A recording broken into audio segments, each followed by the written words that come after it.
A big namaste to you all. I hope you all have been keeping well. Today, I wanted to speak about being oneself everywhere you go. Now, this is a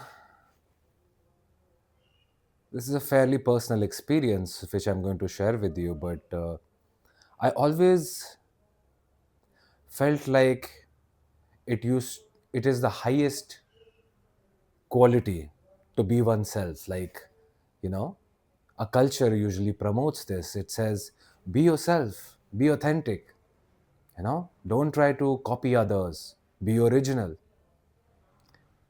But at the same time, what this society and culture also does is it asks you to follow the rules, adjust with others, treat others differently.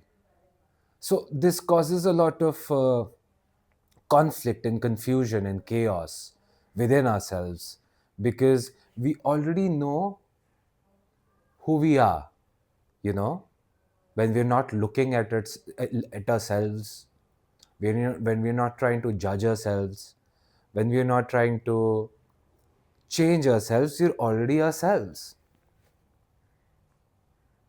But usually what happens is we change around different people. With certain people, our energy is soft, we're nicer to them, we're sweeter to them because we like them, or maybe we love them. But around certain people who we don't like and who we don't love, maybe they're a stranger or a colleague we don't get along with, compared to a family member, your boyfriend, your husband, who you have to show affection to. So we create these compartments, you know. The ego does it. It splits the whole consciousness, It's one whole unified consciousness into different compartments, which is allocated to people, individuals, based on whether I like them or not, whether they are related to me or not. So I have this bias, this discriminatory attitude about who I will be depending on who is in front of me. After all, it's about me and my story, who I am, what happened to me, my journey, my experiences. This collection of memory, emotional footprints make up my story. So when somebody comes before me, I, in order to perpetuate my story, I kind of use them, you know. I give them a role to play in that dynamic. And this is how I change. If there is somebody who I don't respect, I don't like, I give them this role of being somebody inferior to me, while me being more superior to them. So I'll be more stern with them. I'll be harsher to them, right? In the same way, if I consider somebody who's above me, superior to me, I'll be kinder to them. I'll be more ingratiating. I'll be more accommodating. I'll be at my best behavior, depending on who's in front of me, depending on the other, which only I have created in my head, based on my story. This is my role, this is your role.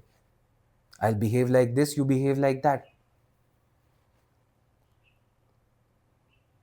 Even when people say, be yourself, they often don't tell you what that means.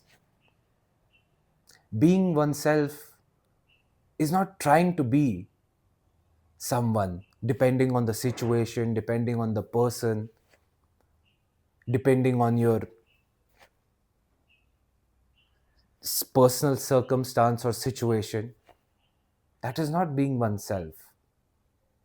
That is being what one thinks he or she is, depending on what's outside.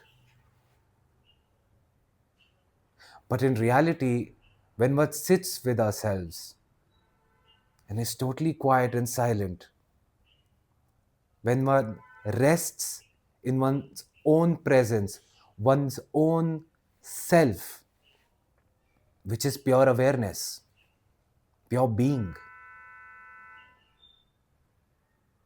there is no other.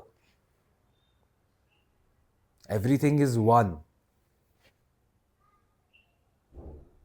So, sure, if somebody says something to me or does to me that I don't like in the moment, I might react. But immediately, because I'm one, with myself as one, the one self, that reaction does not get turned into a story about who am I and who are you.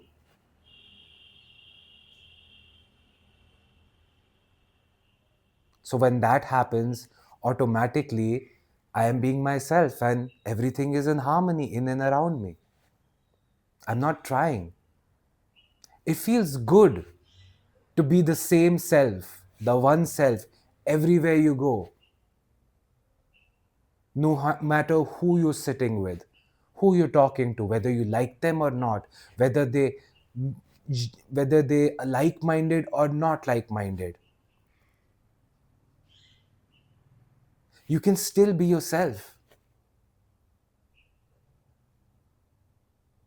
It's only when we are trying to control what the other person thinks and says about me is when we compromise ourselves and we become a version of ourselves which is fictional, not real, just a character, just a story based on my memory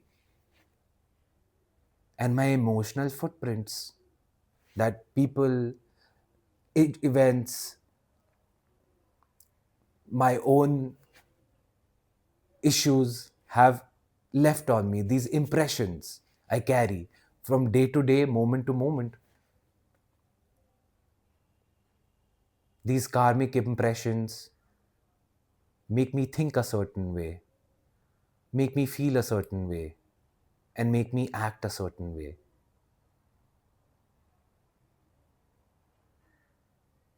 So, how are you being yourself when you're all the time thinking, feeling, and acting from memory, something that is constantly changing?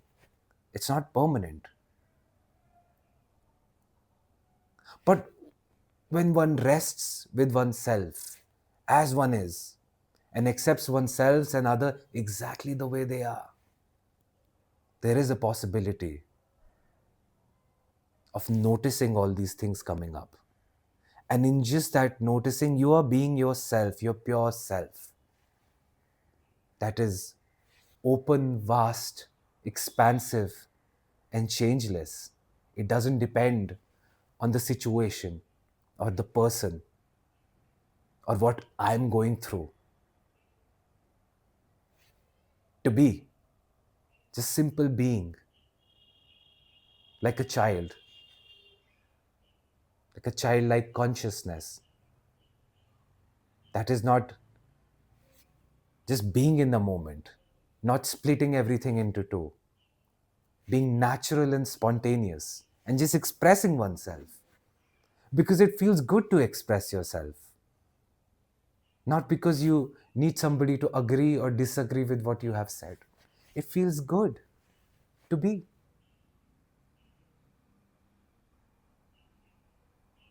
So just simply be.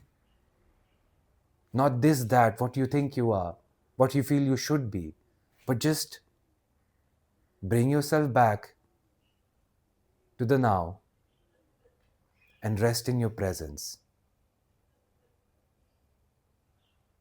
This is your highest expression.